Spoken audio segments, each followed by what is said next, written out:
right. Guys, let's talk PE. Alright. And I don't mean physical education, although we might like that better. I don't know. It's going to vary a little here. All right. PE, or prolonged exposure, is a form of therapy that is probably the gold standard for dealing with PTSD, trauma, struggles of just about any kind, to be frank. And it's probably one of the worst done versions of therapy, bar none, guys. This is very serious. I've seen it done wrong often, and a lot of times I've seen it done wrong with our veterans and with people who've had serious emotional disturbances or problems from early childhood. So, I'm here to squash some of these things. We're going to talk about different forms of therapy through this process and explain why or how I ended up landing on linear care therapy and why we've changed the way that we do things at the practice so incredibly differently and added so much structure to it. But let's look at prolonged exposure, right? Oftentimes you'll see prolonged exposure, and in a world of a veteran, you'll see it's done differently. I like to say it's done by going nuclear. Okay, it's like we just want to bring this person in, and we're going to hit all of their hot buttons, and we're going to talk about their story in such a way that they're not ready to deal with it yet. Okay, and that's what's really cool about a story when we look at a list of players and a timeline, and then we look at the narrative, and then we look at sharing the narrative.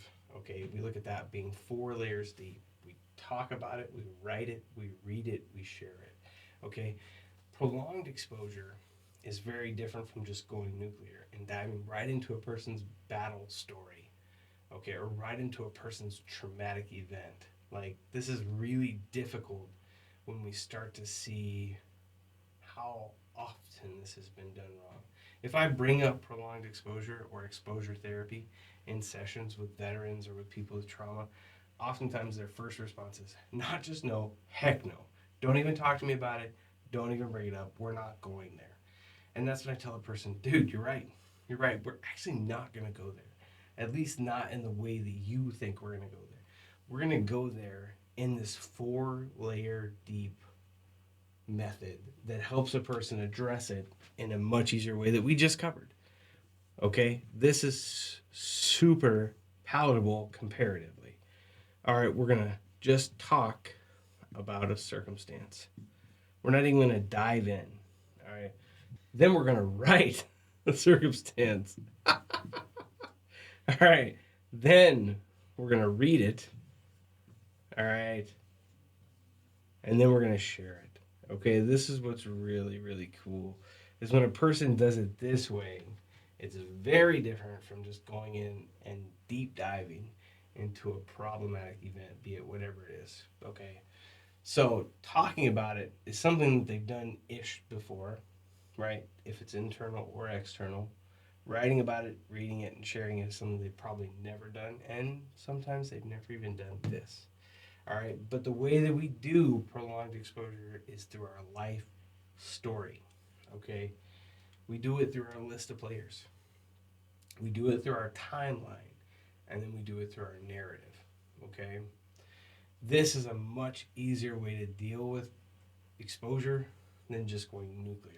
And this is what I want to help squash with a lot of people. The reason I picked this one to cover first is because this one has been the most sought after one anyone has ever talked to me about. Whenever we talk about therapy models or ways to treat trauma, they're like, I don't even want to talk about the exposure thing, man. And I'm going to tell you that exposure is great when it's done appropriate, and it's terrible when it's not.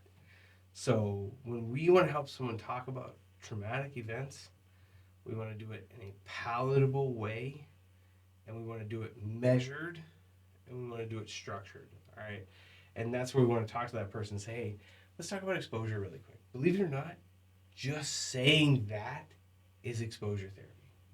A patient or a client coming into the room and me going, hey, let's talk about exposure therapy. That is exposure. And that is the first layer that I ever talk with a person about. And we don't go any deeper than that. And here's why. Because they've already gone 10 layers deep right here.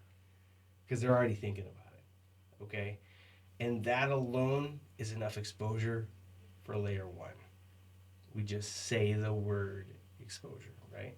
And we'll help you guys with this. We do breakout sessions, all that kind of stuff. We'll talk more about how that works. But we talk about it, we write it, we read it, we share it. And writing it is our life story, to where they make their list of players, they make their timeline, they begin their narrative, then they share their narrative with us.